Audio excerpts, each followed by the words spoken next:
The big news first, obviously, is the breaking information first reported by the New York Times that the Justice Department, namely U.S. Attorney John Durham, who was appointed by Attorney General Barr to investigate the origins and the manipulation of our intelligence community in terms of the Spygate targeting of President Trump.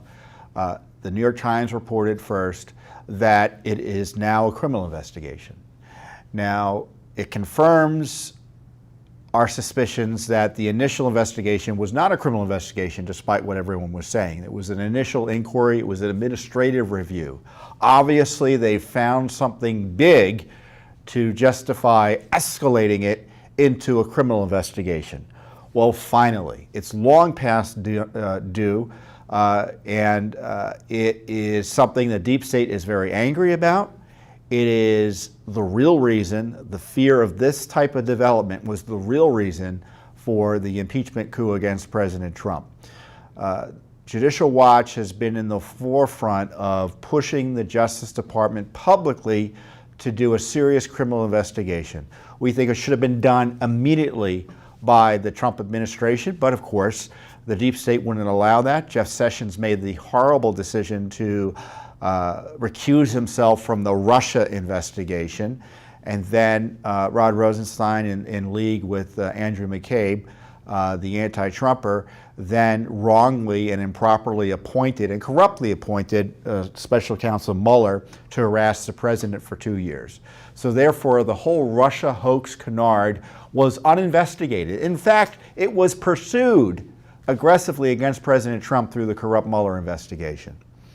So thankfully, the president fired Jeff Sessions, which in my view was the most significant personnel decision of his presidency thus far, and hired Attorney General Barr. And Attorney General Barr came in, saw what was up with Mueller, and I don't know this for a fact, but essentially he gave them the message that you need to finish this up. It's going nowhere, you need to finish it up. I think if President Trump hadn't fired Sessions, the Mueller investigation would probably still be going on, harassing and abusing President Trump and all sorts of other innocent Americans. So then Barr said, look, we're going to investigate this issue.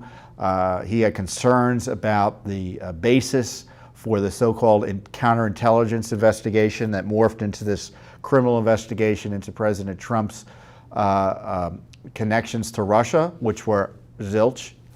And now the administration has found, or the Justice Department has found, enough information to generate a criminal inquiry, which means that you'll finally get a grand jury, potentially, that is serious about getting to the bottom of what went on with the illicit targeting President Trump.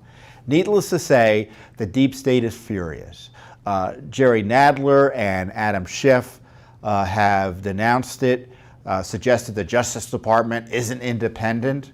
Well, it isn't independent. Not under our Constitution. The Justice Department reports to the President of the United States.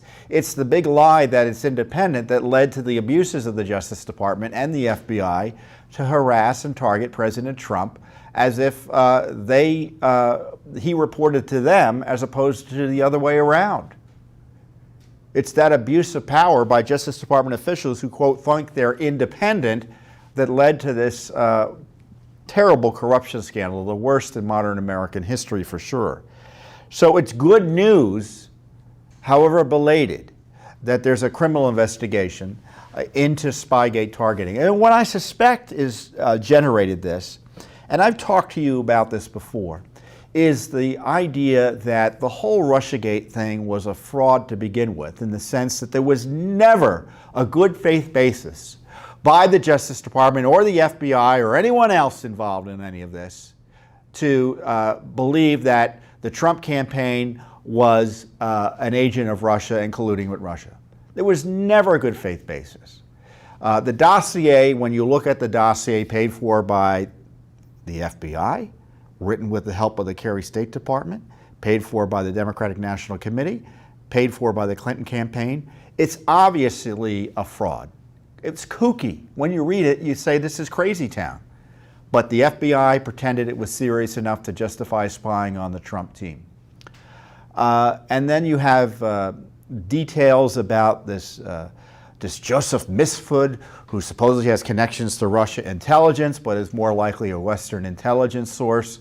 It's as strongly suggested.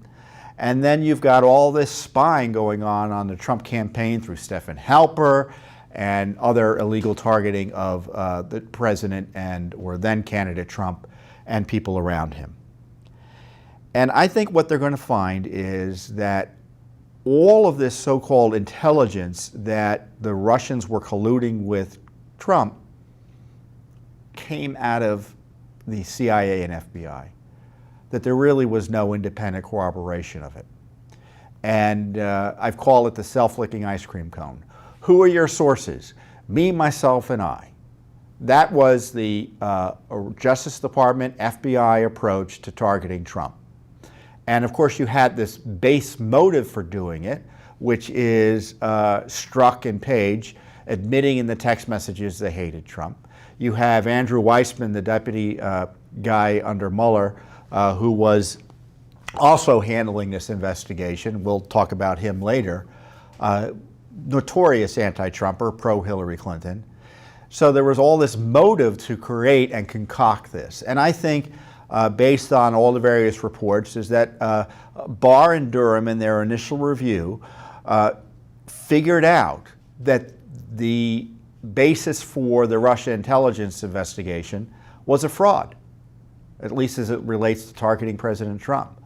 Now, there may have been concerns that the Russians were spending $100,000 or so on fake Facebook accounts to mess with our elections and support Trump one day, support Hillary the other day, and then someone else on the third day.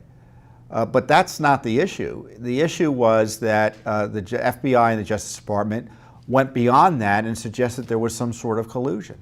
And there was never, they didn't have any independent information. So when, for instance, the Dossier references Russia intelligence sources, I suspect we're going to find in the end there were no Russia intelligence sources. And to the degree they were, quote, Russia intelligence sources, they were probably working for us too.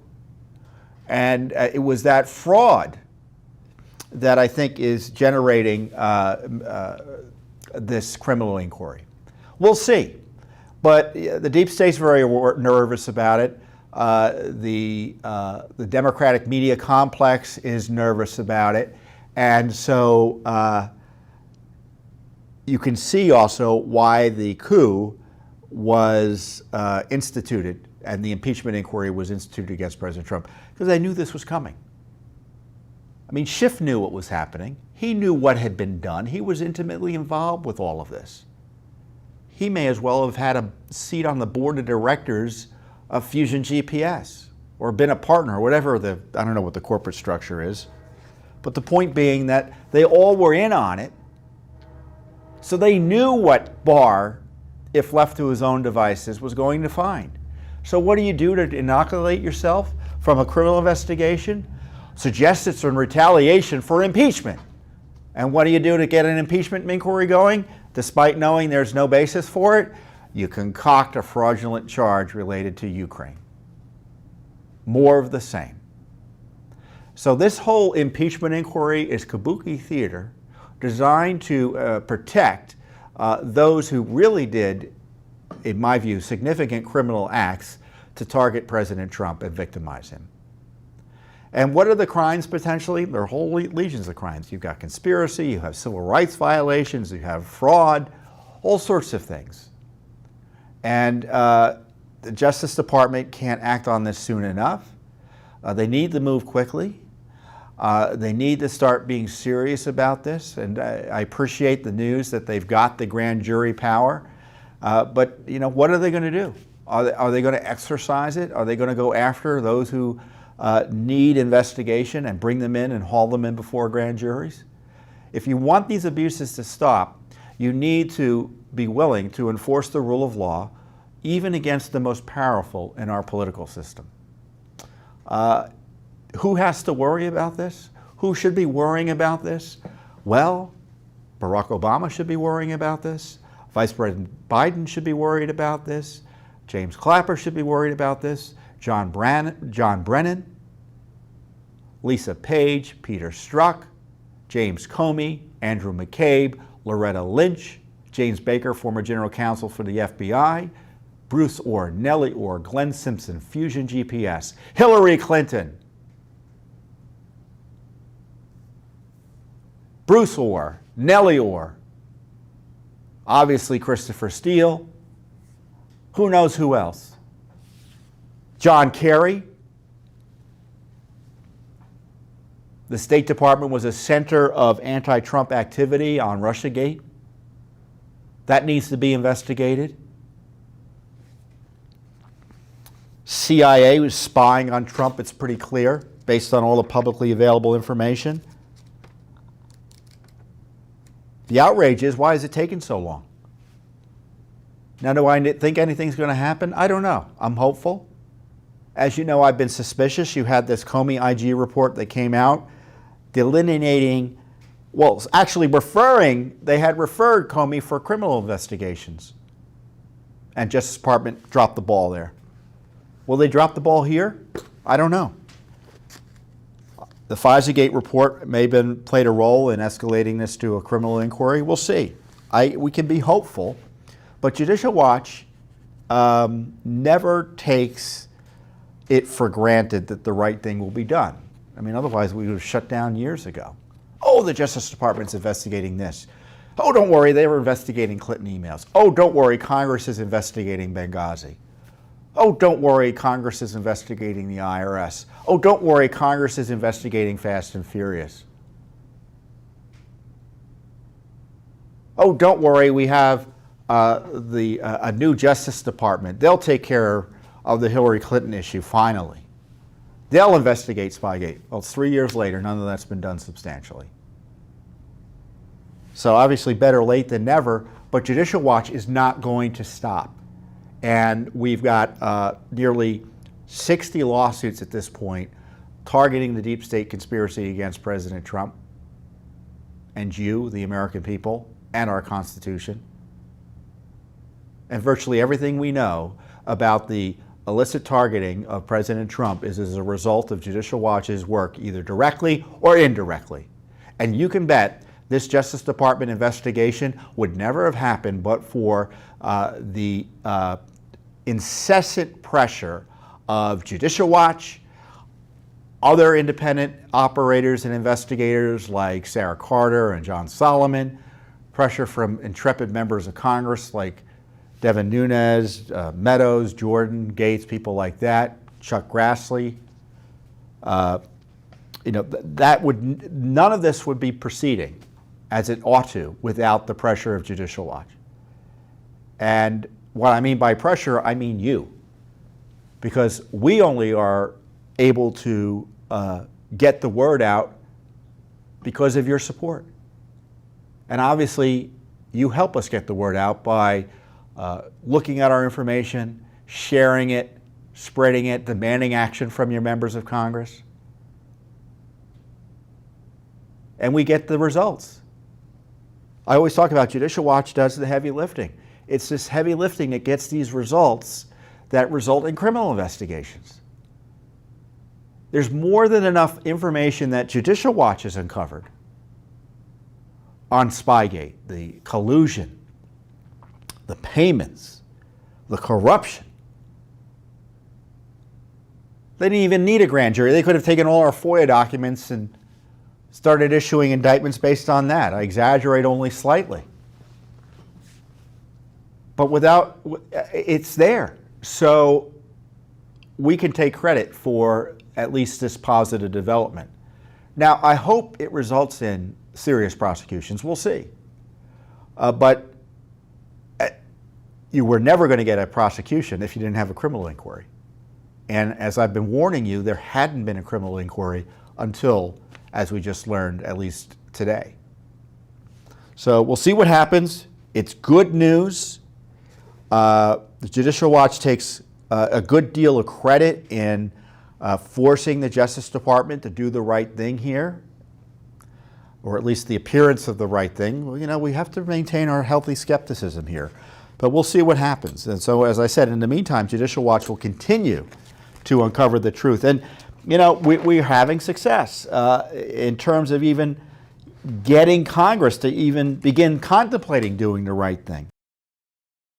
Let's bring in Tom Fitton, president of Judicial Watch. And Tom, I think that some Trump supporters may be a little bit disappointed by this trial because it's really not about whether or not the Clinton campaign crafted this lie tying Trump to Russia and then fed that lie to the FBI and the media. It's about whether or not Michael Sussman lied to the FBI about him working for the Clinton campaign. It's being called very narrow in scope. So where do things go from here? Well, as has been discussed, there's a lot of evidence that's come up in the run-up to this trial in this case that highlight Hillary Clinton's campaign direct involvement in these big lies and in, frankly, spying on Trump in the White House, potentially. So that's pretty dramatic. And this is her top lawyer. There were two top lawyers for her campaign. One's testifying and the other's on trial. So it's really hard for Hillary Clinton to escape accountability, however limited, as you highlight, in this case for the criminality targeting President Trump. I mean, to me here, the irony here is that the FBI is coming off as the victim of the Clinton campaign, certainly this lawyer, Mr. Sussman, when in fact, who was the victim but Donald Trump? He was the victim of a crime. And this is all going to be playing out for the American people. And it's been playing out for years. And now someone may go to jail as part of this criminal conspiracy against President Trump. Let's do a quick synopsis of what brought us to this point.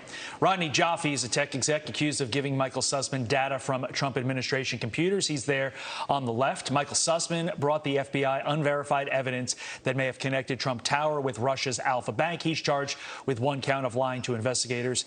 And there she is, accused of denying his involvement, of course, with the Clinton campaign. And there's Hillary Clinton there on the right. What stood out to me, Tom, is what Brooke mentioned in her piece, what Andrew McCarthy, former federal prosecutor, mentions here. He says the following, quote, Durham will have enough evidence to prove the narrow crime he's charged. The biggest challenge may be the jury. In Trump hostile Washington, Durham may be the government's lawyer, but this will not be a home game for him. Do you share his worry there that Durham's case just got a lot harder based upon the venue they're in? Well, as Brooke reported, two jurors that are presumably anti-Trump or, they confess they're not friendly to Republicans or Donald Trump. To the degree that this case remains narrow about whether Sussman lied to this FBI lawyer, they may be able to achieve the desired result, which is to get a guilty verdict. The irony is that if the degree Trump comes up more in this case, or even Hillary Clinton, the less likely Sussman may see a guilty verdict. I'm disappointed that Durham didn't push for at least a conspiracy claim against others, including Hillary Clinton. And he talked about this joint venture operation. And many people don't understand this, but Hillary Clinton's campaign and the DNC and Fusion GPS, their operation, all fought the release of records about what they knew and when, about what Sussman was doing and this operation that they were pursuing against President Trump.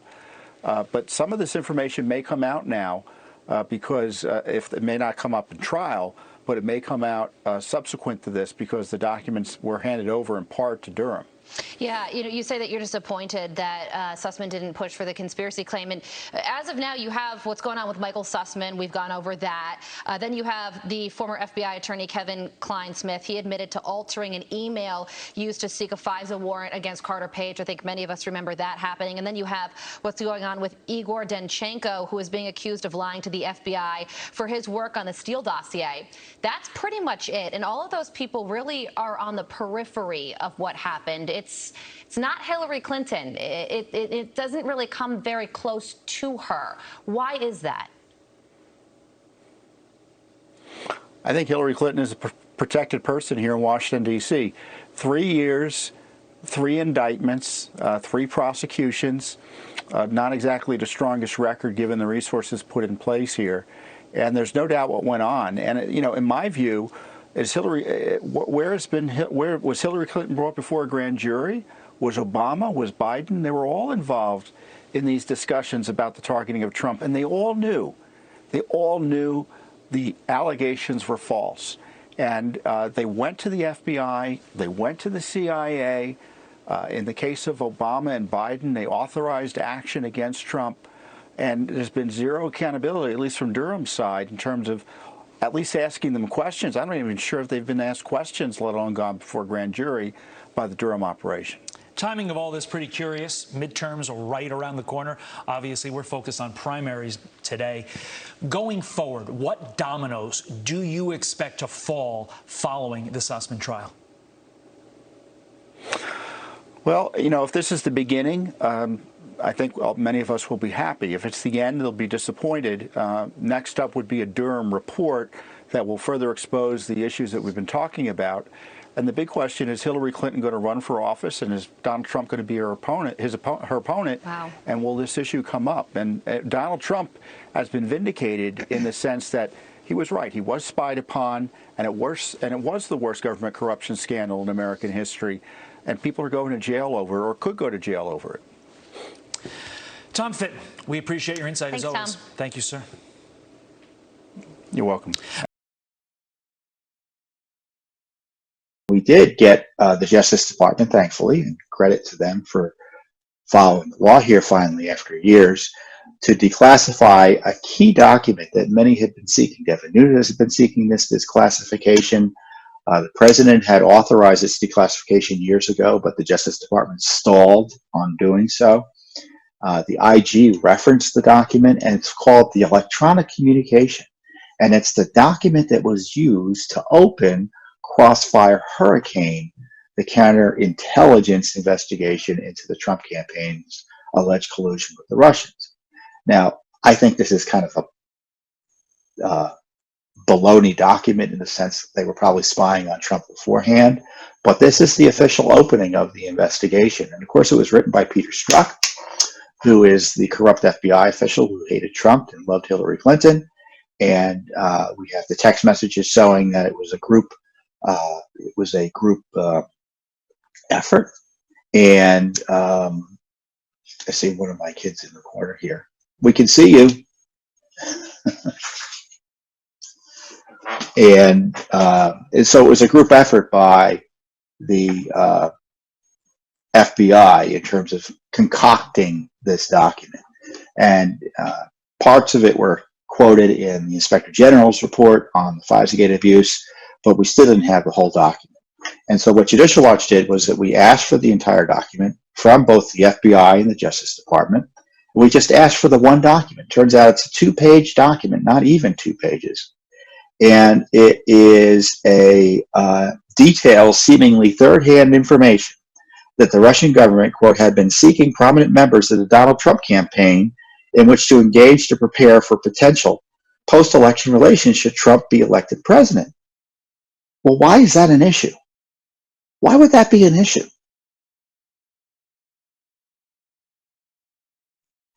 Trump was the presumptive nominee for the Republican Party, and the Russian government was interested in talking to people on Trump's team about what the new Trump administration might do in terms of policy. How is that illegal? It's not illegal. It's pretextual in terms of being used as a reason or an excuse to spy on Trump. The document also alleges Trump campaign advisor George Papadopoulos claimed to an unnamed party, kind of have information who that unnamed party likely is, that the Russians, could assist the Trump campaign with the anonymous release of information during the campaign that would be damaging to Hillary Clinton. The document notes it was unclear whether Papadopoulos, or the Russians were, he being Papadopoulos or the Russians, were referring to material acquired publicly through other means.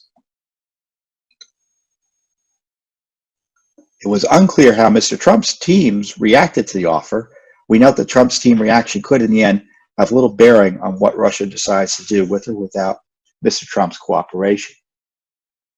Okay, I just read you the core reasons for opening up this investigation. Did you find any of them persuasive?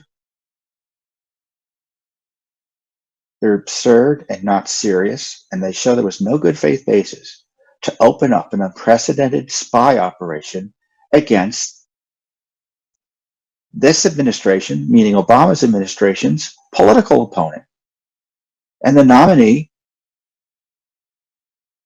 for the opposing political party for president.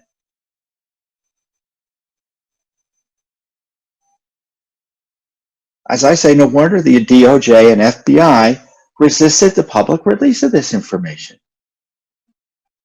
It shows there was no serious basis for the Obama administration to launch this unprecedented spy operation on the Trump campaign.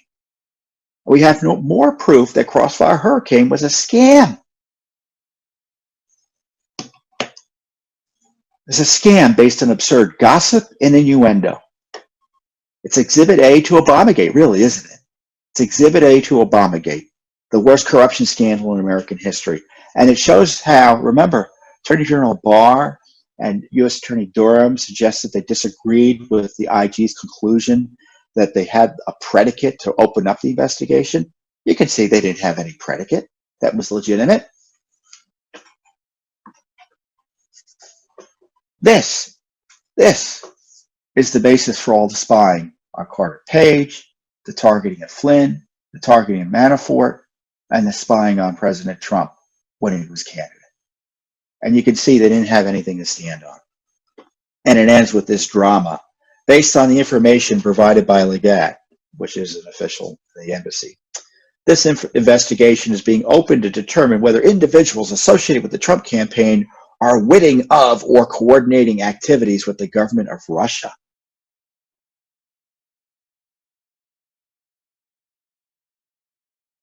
They did it because they could, not because they needed to, but because they wanted to. They had this power, and they saw nothing that could stop them from abusing it. This document shows there was no good faith basis to seriously take any of this.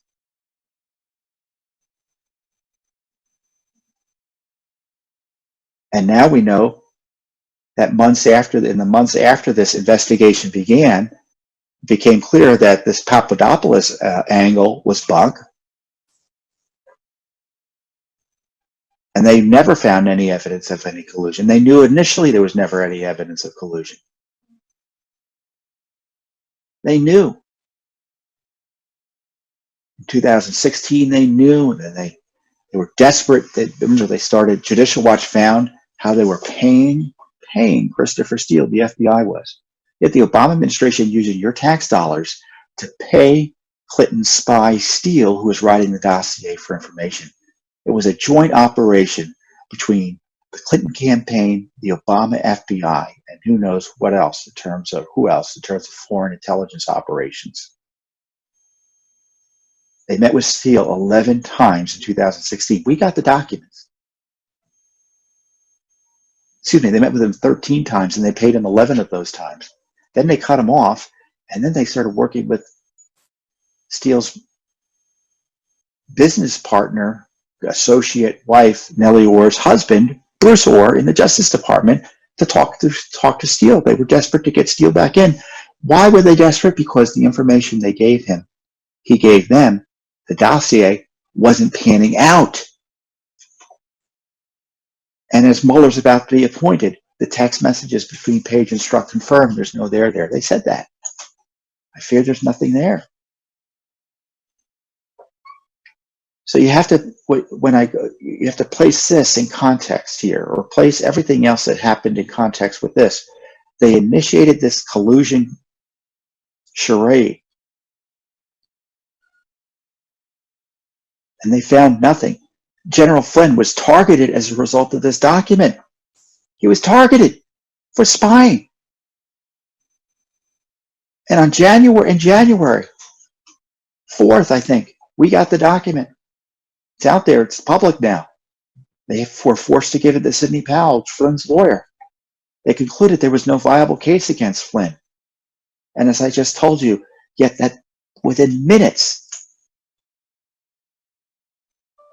relatively speaking, you had Comey and Obama and Rice, Yates, conspiring against Flynn, even though they know he did nothing wrong, to use law enforcement resources against him.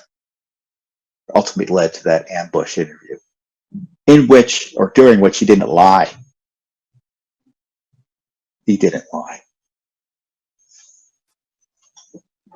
So this is the Holy Grail.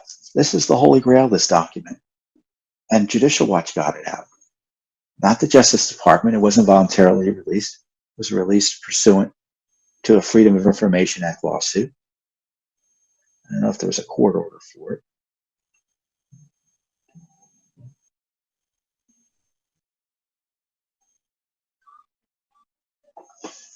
But it wasn't voluntarily released. And now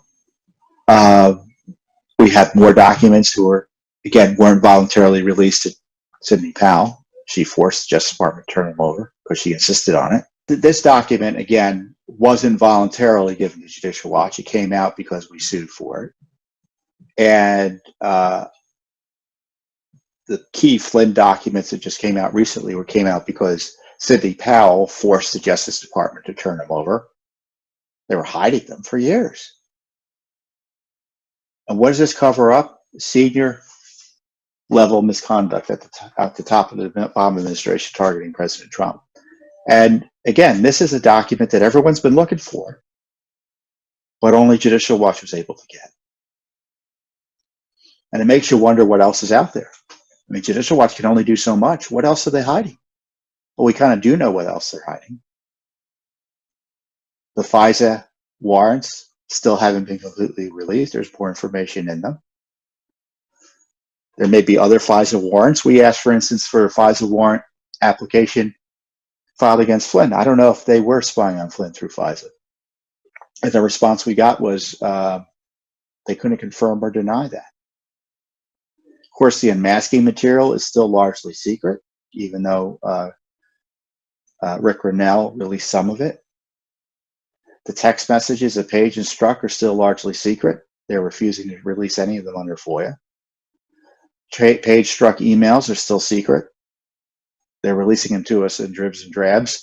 They don't want to release them all to us until the middle, well, at this point, till they'll probably go into 2022. 2022! They're sitting on them. This FBI, this Justice Department is sitting on them.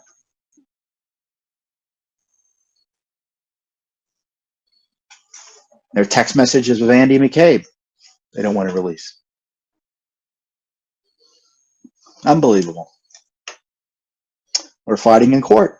We're fighting in court. We're the only ones doing it. I shouldn't say that. Maybe there are other people filing lawsuits, but as you know, we're the most prominent ones doing it.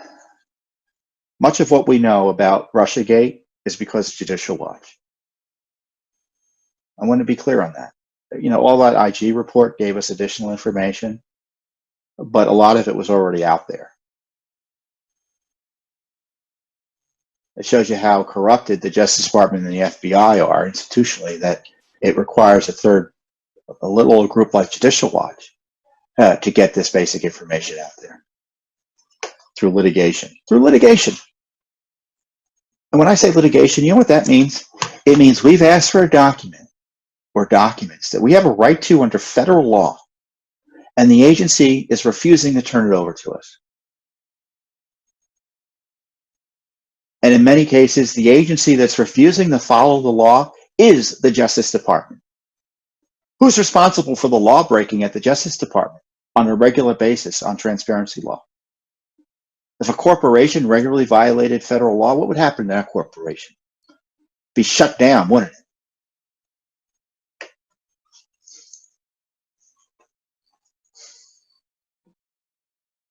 We're happy to do the lawsuits, but it's outrageous. We got to sue the Justice Department to get the Justice Department and to get the FBI to follow the law.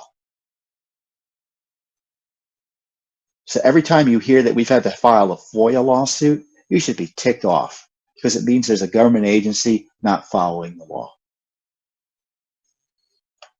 And we only sue on probably 10% of the requests we make, because we make thousands of requests, thousands, almost all of which are ignored. or just dragged along, which is the same. So there's that. Judicial Watch has uncovered more documents showing previously undisclosed contacts between the Clinton spy operation head Christopher Steele and the State Department, the Obama State Department. We have filed a lawsuit with the, excuse me, let me get some water, the Daily Caller News Foundation for these documents at the State Department. We were suing for essentially communications with the Obama State Department and Christopher Steele, his company, and we basically wanted to know what was up because we knew there was a nexus. There had been some public reports showing a nexus between Christopher Steele, the Clinton spy, and the Obama State Department. In fact, Jonathan Weiner, who is a friend of Christopher Steele, confessed in a Washington Post op-ed that, yes, he communicated with Steele about the dossier, helped write parts of it for him, and shared it with others. So it was another vehicle to run this smear job against Trump to get the spy operation going and to get the seditious coup conspiracy against him going. So these documents reveal, as a headline says, an extensive relationship between Steele and top Obama State Department officials. And it shows prior to the dossier that Steele sent at least, by my count, over 24 reports on Russia to this guy, Jonathan Weiner, Victoria Nuland, who was the top state official on Russia under Kerry, and other officials at the State Department, some of which it turned out had to be declassified in order to give them to us. And we only got them partially because there were material in there that was still redacted. 24 plus reports. You can see why Steele was well positioned when he came knocking in 2016 with his dirty dossier. Again, this is work that Judicial Watch is uncovering, not Congress, not the Justice Department, not the FBI, and the State Department only fessed this up after we sued. When did we sue? This is sued in April 2018. And it's now October. I don't know when we got the documents. Let's say we got the documents within the last month. I think it was the 9th production. So what happens is they give us these productions once every month or so. So it's the drip drip, the slow drip, the modified limited hangout of damaging information showing State Department involvement in the coup cabal targeting President Trump, the seditious criminal conspiracy, as I like to call it, targeting President Trump. All covered thanks to Judicial Watch. You know, Judicial Watch's previous document finds in this case have been extraordinary.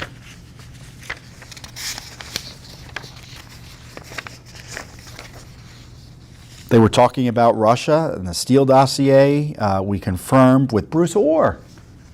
With Bruce Orr. Who's Bruce Orr? You may remember the Justice Department top official whose wife, Nellie Orr, also worked for Fusion GPS. And these discussions are going on after the election. They were targeting Trump after the election, trying to get some campaign finance garbage charge against him going, based on a left-wing Mother Jones magazine story. Judicial Watch found that. Orr says in response, I hope we can get something going here.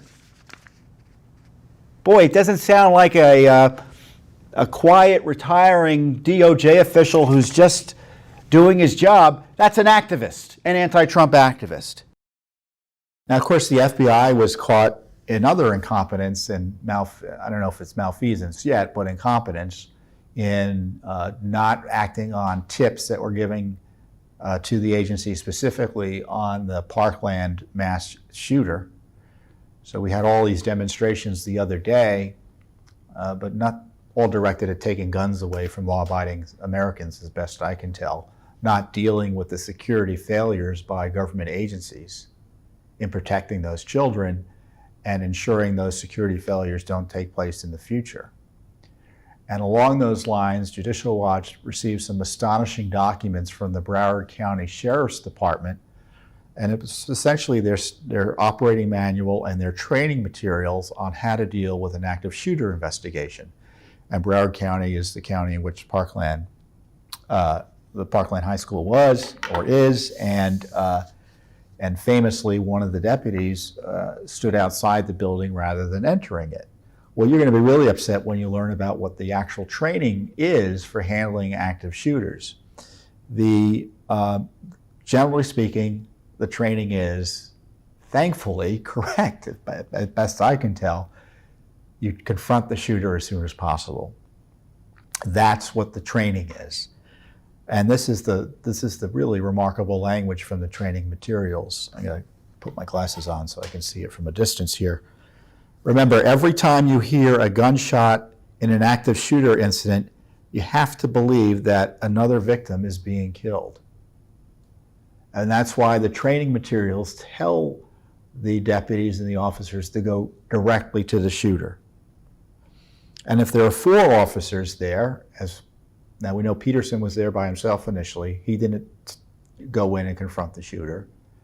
And then even after additional officers showed up, they didn't go in, and it looks like, and confront the shooter.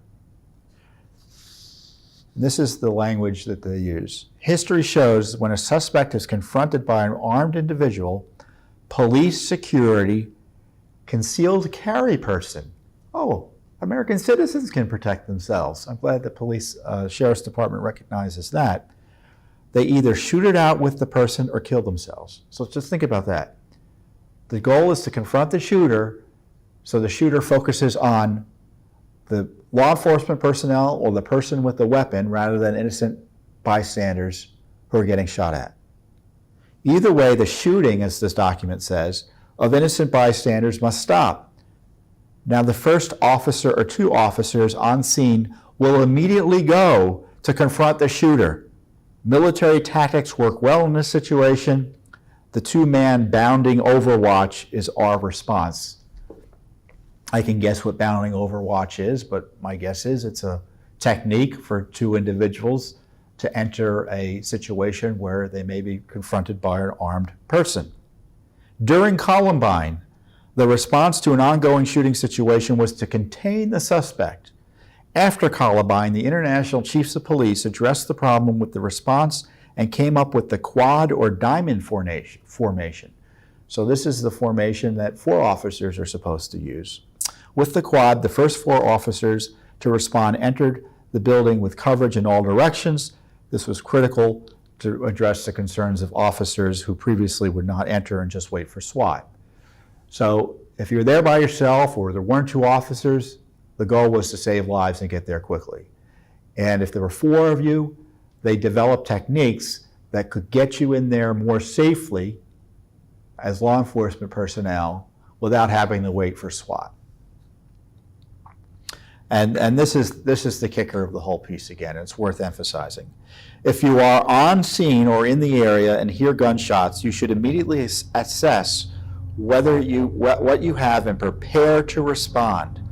Remember, every time you hear a gunshot in an active shooter incident, you have to believe another victim is being killed. Now, I read these documents and I was pretty upset by them, knowing what happened in Parkland. Because either this training was not given to everyone, or the training was not followed through by the deputy or deputies on the scene.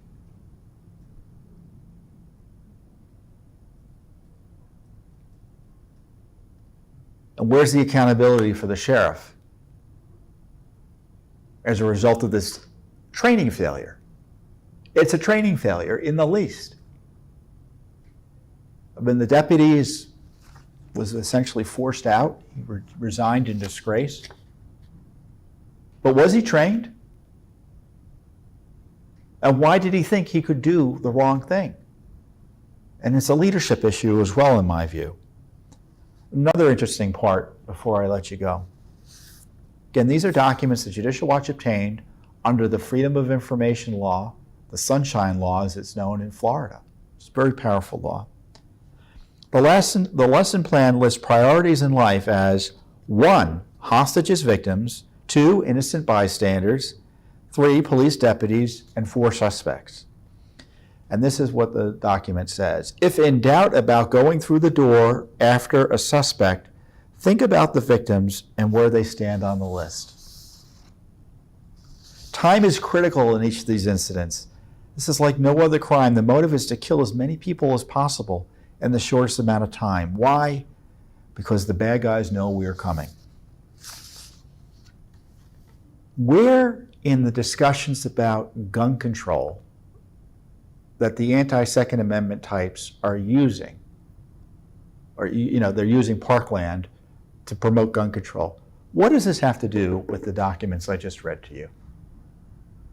I tell you, I mean, I was upset that obviously you read these documents and obviously that was not the deputies on the scene, or the initial deputy did not follow up as appropriate and go in and protect and protect those students and personnel there in the school and confront that shooter. But I was pleased to see that at least the training materials make a lot of sense. They make a lot of sense. And this is what I would do if I were you. I'd go to Judicial Watch's website, get this press release, and share it with your elected officials and tell them this is what we need to be focusing on. Because the gun control debate is politics. It doesn't have much to do with public safety. I mean, those of you who follow Second Amendment issues understand that. I'm not going to get into the nitty-gritty on that. They're not talking about this. Are law enforcement personnel trained adequately? And will they behave adequately given pressure situations like the active shooter in Parkland? Are there trained individuals armed and trained individuals in the schools that can also confront shooters? So this is what can be done to save lives. Confront the shooter as quickly as possible with an armed response to get him to stop killing people. And those kids that were out there this week skipping school, protesting, being used by these leftist politicians to promote irrelevant gun measures, those kids aren't going to be made more safe by the policies the leftists were using them to promote. This is a discussion that would ensure their safety. And Judicial Watch keeps on winning, especially in this area of leftist blatant discrimination by government. We sued Mayor Lori Lightfoot, the far-left mayor of Chicago, over a racist interview policy that she instituted, where she said she would only talk to certain journalists of color about her government service. Talk about standing in this case, City Hall's door, telling people, journalists, they couldn't get in based on the color of their skin effectively. Outrageous. And we filed a civil rights lawsuit on behalf of Thomas Catanacci, who had asked for an interview. He was a white male, didn't get it. And his colleagues at the Daily Caller News Foundation, it was a civil rights lawsuit. Again, Judicial Watch is, in my view, the most preeminent and important civil rights organization out there, or at least one of the most. They're made by our colleagues in the conservative legal movement that protect and advocate on behalf of First Amendment freedoms in the religious sphere that are similarly important, and other free speech issues. But this is where civil rights is at, in terms of these are where the threats to them that we hold precious are focused. Be people being targeted because of their race by the left. In this case, Lori Lightfoot, Mayor of Chicago. A lawsuit last year in May, about a year ago, after Catanacci, a white journalist, emailed Lightfoot's office requesting a one-on-one interview with the mayor. The mayor's office never replied to the request for 2 additional follow-up emails. He came on one of the days that the mayor admittedly was discriminating against journalists based on race. So she had people in that she was talking to because of their race and denying access to others based on their race. So we engaged, so this case moved forward. They didn't want it to move forward, and the court allowed it to move forward. We took depositions, we took discovery, and as it's moved forward, Lightfoot comes out and tells the New York Times she would absolutely do it again. So that resulted in some questions that we had for her office and her spokeswoman. And so essentially, she has said through her spokeswoman, who's testified to us under oath, she admitted that she won't do it again, as testified to by her communications director and stated in her motion to dismiss. Mayor Lori Lightfoot has no plans or intentions in the future to exclusively provide one-on-one interviews with journalists to cover. So the discrimination, at least there, is over. So we're very proud of our clients for standing with us there. We, and this is the quote from Thomas Catenacci. He was pleased by the outcome.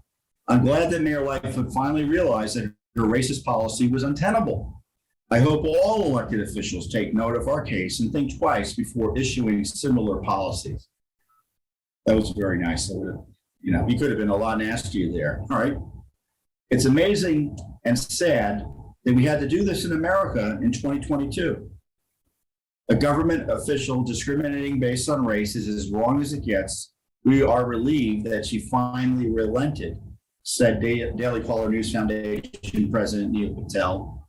And I said it is incredible in this day and age, following on that theme, that it took a federal civil rights lawsuit to force the mayor to retreat from a racial discrimination against reporters. And so we were aided in that case by Christine Svensson of the Svensson Law Offices in Chicago. Christine's a great lawyer.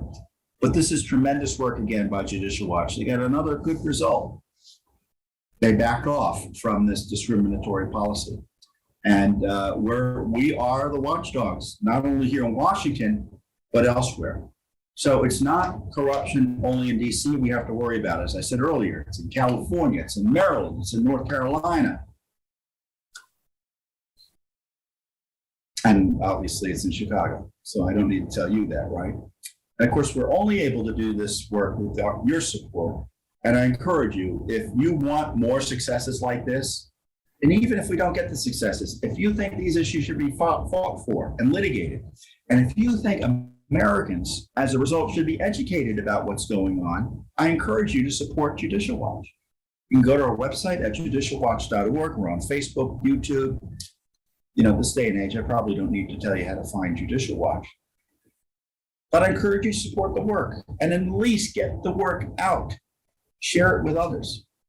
So a lot more is coming. Thank God for our great lawyers. And again, thank God for our supporters as well. And so if you're a supporter of Judicial Watch, thank you. Financially, if you support us, thank you. If you support us prayerfully, thank you. If you support us morally, thank you. If anything you do to advance our cause, we're appreciative of. You can be sure of that. Thanks for watching. Don't forget to hit that subscribe button and like our video down below.